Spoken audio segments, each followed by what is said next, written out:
हम अपने हथियारों के जरिए इस पूरी दुनिया को 150 मर्तबा तबाह करने की सलाहियत रखते हैं। इंडिया वर्ल्ड कप तो जीत गया, लेकिन खवातीन क्रिकेटर्स हार गई हैं। भारतीय क्रिकेटर्स को इतनी बड़ी कामयाबी के बाद अपना हक क्यों नहीं मिला? सुप्रीम कोर्ट ऑफ पाकिस्तान में बहुत बड़ा धमाका। बानी तहरीक इंसाफ इमरान खान साहब को किस चीज के लिए मजबूर किया जा रहा है? अस्सलाम वालेकुम नाज़रीन, मैं हूं फ़हद हमदानी। आपको डिजिटल प्लेटफॉर्म पर खुशामदीद कहते हैं। व्लॉग के बाकायदा आगाज़ से पहले हमारी आपसे दरख्वास्त है कि अगर आपने अभी तक हमारा चैनल सब्सक्राइब नहीं किया तो इसको आप सबसे पहले सब्सक्राइब कर लें। व्लॉग का बाकायदा आगाज़ हम अमेरिका से करेंगे। अमेरिका से बड़ी ब्रेकिंग न्यूज़ आ रही है और उसके अलावा यह है कि हम इंडिया का रुख करेंगे। इंडिया को तो हम सबसे पहले मुबारकबाद पेश करते हैं कि उनकी जो वीमेन क्रिकेट टीम है वो वर्ल्ड कप जीत रही है। बहुत बड़ी खबर है इंडिया के लिए और ख़ुसूसन ख़वातीन के लिए। लेकिन इंडिया जीत गया है, ख़वातीन हार गई हैं। ये क्या खबर है? ये बड़ी एक अहम खबर है। ये हम तफसीलात में जाके आपके सामने रखने लगे हैं। इसी वजह से ये व्लॉग आपने आखिर तक देखना है।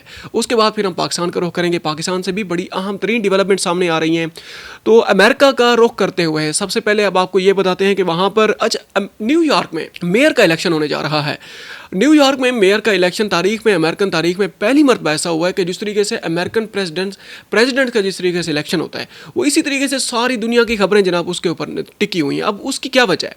उसकी सिर्फ और सिर्फ एक वजह है, वो ये है कि वो जो ज़ोहरान ममदानी है, जो मुसलमान वहाँ पर जो मेयर वहाँ पर जो कैंडिडेट हैं, उसकी और डोनाल्ड ट्रंप की जो आपस में नहीं बनती और बाकायदा तौर पर उन्हें एक दूसरे के ऊपर जुमले कसे हुए हैं। खासकर डोनाल्ड ट्रंप ने ज़ोहरान ममदानी पे बड़े जुमले कसे हैं। उसके अलावा ये है कि वहाँ पर और भी वहाँ पर कैंडिडेट्स हैं, उसके बारे में कोई अभी तक बयान सामने नहीं आया ज़ोहरान ममदानी के अलावा। अच्छा, इसके अलावा ये है कि डोनाल्ड ट्रंप ने कुछ दिन पहले जनाब ये वावेला मचाया था, एक खबर दी थी, बड़ी ब्रेकिंग न्यूज़ थी ये उस दिन आगाज़ हुआ था इस खबर का जिस दिन रशिया ने एक एटमी ताकत के हामिल, सलाहियत के हामिल एक क्रूज़ मिसाइल का तजर्बा किया था। जो उनकी अफवाज के मुताबिक, प्यूटन की जो उसकी जो प्रेस रिलीज़ के मुताबिक उन्होंने कहा कि ये 14 घंटे तक फ़ज़ा में जनाब 14,000 किलोमीटर तक इसने प्रवास की है और 15 घंटे तक जनाब फ़ज़ा में ये प्रवास करता रहा है ये मिसाइल। उसके बाद डोनाल्ड ट्रंप ने जनाब अपनी अफवाज को हुक्म दे दिया कि आप भी इसी तरह के तजर्बात करें। उसके अलावा डोनाल्ड ट्रंप ने काफ़ी सारे और ममालिक के ऊपर ख़ुसूसन पाकिस्तान और चाइना पर भी ये खबर दी, ये इल्ज़ाम लगाया कि वो भी ज़ेर ज़मीन खसूसन जौहरी जनाब वो तजर्बात करने वाले हैं। अब ये खबर इसको अफ़गानिस्तान में कल के व्लॉग में हमने आपके सामने खबर रखी थी। अफ़गानिस्तान में जो ज़ल्ज़ला आया है, 6.3 शिद्दत का ज़ल्ज़ला आया है, हमें बहुत ज़्यादा अफसोस हुआ है। और ये है कि उन्होंने कहा कि ये जो ज़ेर ज़मीन वो हुए हैं, एटमी तजर्बात हुए हैं, ये उन्हीं का नतीजा है। अब उसके साथ भी इसको जोड़ा गया है मुबैना तौर पर। अब यह है कि चाइना ने भी बयान जारी कर दिया। उन्होंने कहा कि पुरअमन तरक्की के ख़्वाह हैं। चीन ने ट्रंप का खुफिया तौर पर जौहरी तजर्बात का इल्ज़ाम मुस्तरद कर दिया है। अच्छा, इसके अलावा यह है कि ट्रंप का पाकिस्तान समेत कई ममालिक की जानिब से जौहरी तनसीबात का भी दावा किया गया है। पाकिस्तान के जो दफ्तर खारजा है उनके तर्जमान ने भी डोनाल्ड ट्रंप के ये जो बयान है या ये जो इल्ज़ाम है उसकी बाकायदा तौर पर नफ़ी कर दी है।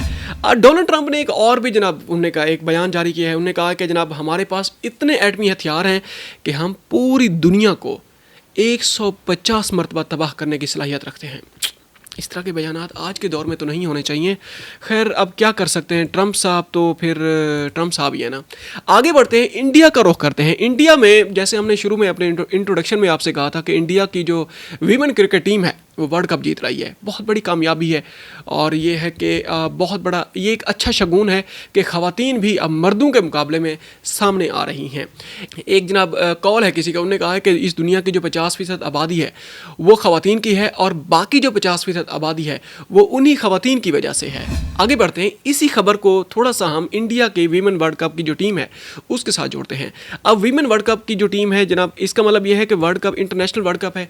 एक साइड पे जनाब मेन क्रिकेट वर्ल्ड कप होता है, एक साइड पे वीमेन वर्ल्ड कप जीता है। अब वीमेन एंड मेन 50-50% अगर आबादी है तो आप जेंडर के एंड पर आकर फिर रिवार्ड को आप क्यों कंप्रोमाइज़ कर देते हैं? ये तनकीद का निशाना बनाया जा रहा है BCCI को कि मेन क्रिकेट टीम जो है ना वो T20 वर्ल्ड कप जीत कर आई, उनको 125 करोड़ रुपए भारतीय जो करेंसी है वो रिवार्ड दिया गया है। अब इन द मीन वाइल ये जो वीमेन क्रिकेट टीम है, ये जनाब वर्ल्ड कप जीत लाई है और उसको सिर्फ और सिर्फ 51 करोड़ रुपए उनको रिवार्ड दिया गया है। इसके ऊपर काफ़ी ज़्यादा अच्छा, ये इंडियन मीडिया भी इसको तनकीद का निशाना बना रहा है। हमने भी टाइम्स ऑफ इंडिया से जनाब ये खबर ली है। उन्होंने कहा है कि भारतीय मीडिया के मुताबिक भारतीय क्रिकेट बोर्ड की जानिब से T20 वर्ल्ड कप जीतने पर मेंस टीम को जो 125 करोड़ रुपए अदा किए गए हैं, इसके ऊपर बड़ी तनकीद का निशाना बनाया जा रहा है BCCI, भारतीय क्रिकेट बोर्ड को।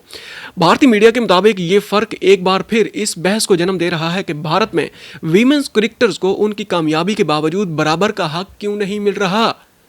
अब इस खबर को उन्होंने थोड़ा सा और भी आगे बढ़ाया, वो ये है कि अमीर खान मुत्तकी अफगान तालिबान के जो वजीर खारजा हैं, वो मसूफ गए हुए थे 2 हफ्ते पहले, इंडिया के दौरे पर थे। वहाँ पर भी वो जो हाई स्टेक मीटिंग होती है, वो डेलीगेशन आमने सामने बैठते हैं, तो वहाँ पर मेल जर्नलिस्ट बैठे हुए थे और जो फीमेल वहाँ पर जर्नलिस्ट थे उनको इजाज़त नहीं थी वहाँ पर बैठने की। यही इंडियन मीडिया था, उनने बाकायदा तौर पर मोदी सरकार को तनकीद का निशाना बनाया और तालिबान की वो जो हुकूमत है उनको भी तनकीद का निशाना बनाया।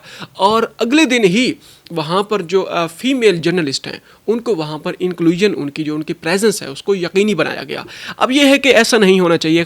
वर्ल्ड कप तो इंडिया जीत गया है, लेकिन ख़वातीन यहाँ पर हार गई हैं। और ये है कि जो ये कोई जेंडर बेस्ड जो एक वो है फ़र्क है, ऐसा नहीं होना चाहिए। वो पाकिस्तान हो, इंडिया हो, अमेरिका हो या कोई भी दुनिया का कोई भी जना मुल्क हो। खैर आगे बढ़ते हैं, पाकिस्तान और अफगानिस्तान के मामले की थोड़ी सी हम बात और कर लेते हैं। अब ये खबरें सामने आ रही हैं कि पाकिस्तान ने बाकायदा तौर पर वसूख के साथ, सबूत के साथ ये बात की है कि तहरीक तालिबान पाकिस्तान के खिलाफ अफगानिस्तान कार्रवाई क्यों नहीं कर रहा। ये बहुत बड़ा सवाल है।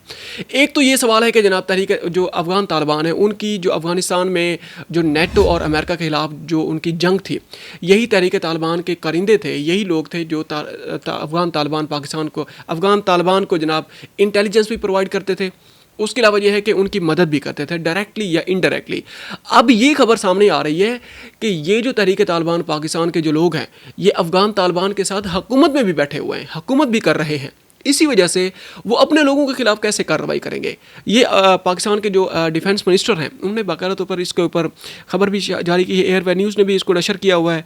और उसके अलावा ये है कि अच्छा, अल जज़ीरा ने भी इसको उठा लिया इस खबर को। उन्होंने कहा है कि जो पाकिस्तान है, पाकिस्तान के दिफाई मिनिस्टर हैं, जो वज़ीर दिफा हैं, उन्होंने अगर बयान जारी किया है तो इसका मतलब यह है कि पाकिस्तान का वो बयान है। अच्छा, उसके अलावा यह है कि पाकिस्तान से एक और अच्छा, ये आज मॉर्निंग की बड़ी एक इंतहाई अफसोसनाक खबर सामने आई है। पाकिस्तान की जो सुप्रीम कोर्ट है, सुप्रीम कोर्ट ऑफ पाकिस्तान, उसमें एक ज़ोरदार धमाका सुना गया है। उसकी जो तफसीलात सामने आई हैं वो ये है कि उसकी बेसमेंट में एक जो मेंटेनेंस के दौरान वो जनाब वहाँ पर कोई गैस सिलेंडर फट गया है और इतना ज़ोरदार धमाका हुआ है कि जो ऊपर चैम्बर से तीसरी मंजिल तक वहाँ पर धमाके की आवाज़ें सुनी गई हैं। अच्छा, विजुअल्स भी उसके सामने आ गए। वहाँ पर कमरा कोड नंबर 6 भी उसकी छत को बाकायदा तौर पर नुकसान पहुँचा है और वहाँ पर कार्रवाई भी जारी थी और काफ़ी ज़्यादा आग लगी हुई है। और उसके अलावा ये है कि अदालतों में जो मौजूद वकला थे, वो उनने बाकायदा तौर पर वहाँ पर खौफ व हरास का आलम था और वो सारे के सारे उठकर बाहर आ गए हैं। और ये है कि अब इस्लामाबाद जो पुलिस है, उनका बयान भी सामने आ चुका। उन्होंने कहा कि बम डिस्पोजल स्क्वाड ने सुप्रीम कोर्ट की इमारत को बिल्कुल क्लियर करार दे दिया। उन्होंने कहा कि ये सिलेंडर के फटने की वजह से ही ये सारा कुछ हुआ है। आगे जनाब हम एक और ख़बर आपके सामने रखते हैं पाकिस्तान से। पाकिस्तान में वो कहते हैं ना कि इस्लामाबाद में कोई अफवाह उठती है तो कुछ दिनों के बाद वो हकीकत बन जाती है। वो हुकूमत के जाने का वक्त हो, कोई किसी आईनी तरमीम के लाने का वक्त हो, या फिर सुप्रीम कोर्ट की तरफ से या किसी और जनाब इस तरह के मामलात का कोई बड़ा डिसीजन आने वाला हो, पहले अफवाह निकलती है, बाद में वो हकीकत बन जाती है। अब ये है कि पाकिस्तान में 2010-11 में पीपल्स पार्टी का जो दौर हुकूमत है, उसमें एक बहुत बड़ी तब्दीली लाई गई थी। वो ये था कि जनाब मरकज़ इतना ज़्यादा पहले मजबूत होता था 2010 से पहले, 18वीं तरमीम से पहले, कि वो मरकज़ जो हमारे सदर थे, 295B एक आर्टिकल है, वो ये है कि सदर पाकिस्तान जब चाहे, जो वहाँ पर सिटिंग गवर्नमेंट वहाँ बैठी हुई है मरकज़ में, वज़ीर आज़म साहब बैठे हुए हैं, उनको जनाब वो टॉपल कर सकते हैं, उनको जनाब हटा सकते हैं, उनको घर भेज सकते हैं। कई मरतबा ऐसा हुआ, बेनज़ीर भुट्टो के साथ भी ऐसा हुआ, नवाज शरीफ के ऊपर भी हाथ डालने की कोशिश की गई है। पीपल्स पार्टी की हुकूमत आई है, उन्होंने जनाब ये जो शिक है आईनी तरमीम के ज़रिए उसको ख़त्म कर दिया है। सारे के सारे इख्तियारात उन्होंने जनाब वज़ीर आज़म को दे दिए। और उसके अलावा यह है कि वहाँ पर फाइनेंस कमीशन का NFC एक अवार्ड नेशनल फाइनेंस कमीशन को अमल में लाया गया 18वीं तरमीम के ज़रिए, कि सूबे जो है ना अपने बहुत बहुत सारे सब्जेक्ट्स में, जिस तरह जो वो है तालीम है, सेहत है, या इस तरह के और रेवेन्यू है, उसमें जनाब उनको इंडिपेंडेंट करार दे दिया गया है। वो अपने मामलात खुद चलाएंगे। सुबह जो है ना रेवेन्यू अपने पास रखेगा, इन्फॉर्मेशन अपने पास रखेगा। उसके अलावा ये है कि जो मेन रेवेन्यू है वो अपने पास रखेगा। उसके अलावा ये है कि फॉरेन पॉलिसी है, दिफा है, ये जो मरकज़ है इस्लामाबाद है वो अपने पास रखेगा। और ये है कि तकरीबन 15 साल के बाद ये मामला चलता रहा। अच्छा, ये भी हम आपको बता दें कि इसके ऊपर मिन्नो अन अमल नहीं किया गया। ये जो 18वीं तरमीम लाई गई थी, अभी तक भी इसको मटीरियलाइज नहीं किया गया। जो बल्दियाती इंतखाबात होना थे वो भी नहीं किए जा रहे। उसी तरीके से बड़ी एक एस्थेटिकली जो एक होना चाहिए था, सूबे मजबूत होते, वहाँ भी जो सूबाई लेवल से जो इख्तियारात हैं वो भी निचले लेवल तक डेलीगेट नहीं किए गए। उसका कोई हमें ट्रिकल अप या ट्रिकल डाउन, उनका हमें कोई इम्पैक्ट भी नज़र नहीं आया। अब यह है कि 27वीं आइनी तरमीम को तब्दील करने की जनाब बाज़ गजिश सामने आ रही हैं। वो ये है कि 27वीं आइनी तरमीम के ऊपर अब तक जो लेटेस्ट डेवलपमेंट सामने आई हैं वो हम एक एक करके आपके सामने रख देते हैं। उन्हें पहली बात तो यह है कि नंबर गेम साफ ज़ेरे 2/3 मेजॉरिटी की ज़रूरत है, या फिर ये है कि आइनी तरमीम के लिए अब ये बैरिस्टर अकील मलिक हैं, उन्होंने ये दावा किया है कि 27वीं आइनी तरमीम के लिए मतलूबा नंबर हमारे पास पूरे हैं। अच्छा, एक और बयान भी सामने आया है कि हमारे नंबर पूरे हैं। उसके अलावा अब ये है कि इसमें जो मेन स्टेक होल्डर है, जो चैम्पियन है 28वीं आइनी तरमीम की, वो है पीपल्स पार्टी। पीपल्स पार्टी को मद्देनज़र रखा गया है। उन्होंने कहा कि जनाब पीपल्स पार्टी के जो खदशात हैं उनको कंसिडर किया जाएगा, और अभी इसके ऊपर डेलिब्रेशन जारी है, अभी आइनी तरमीम लाई नहीं जा रही। लेकिन शाजिया मरी साहबा ने भी जनाब ये बयान जारी किया कि 18वीं तरमीम सूबों के दिलों के बहुत करीब है, इस पर हरगिज़ समझौता नहीं हो सकता। उसके अलावा यह है कि राना सनाउल्लाह साहब ने भी एक बयान जारी कर दिया। उन्होंने कहा कि 18वीं तरमीम में सूबों और मरकज़ के पास जो वसाइल हैं उन्हें बैलेंस करने की ज़रूरत है। अच्छा, ये एक तो ये जनाब बयानिया सामने आया है। उन्हें उसके अलावा जनाब एक और बयानिया भी सोशल मीडिया पे बड़ा सर्कुलेट हो रहा है। उन्होंने कहा है कि मरकज़ कमज़ोर होता जा रहा है, क्योंकि हमारी जो मिलिट्री एस्टेब्लिशमेंट है वो अपना जो मामलात हैं हमारे मुल्क पाकिस्तान के, वो कहती है कि मरकज़ को मजबूत रखा जाए, मरकज़ के पास मेन इख्तियारात होने चाहिए, क्योंकि जो रेवेन्यू है या दिफा है या बाकी जो मामलात हैं उस वक्त तक ये सही मानों में मटीरियलाइज हो सकेंगे जब तक मरकज़ मजबूत होगा।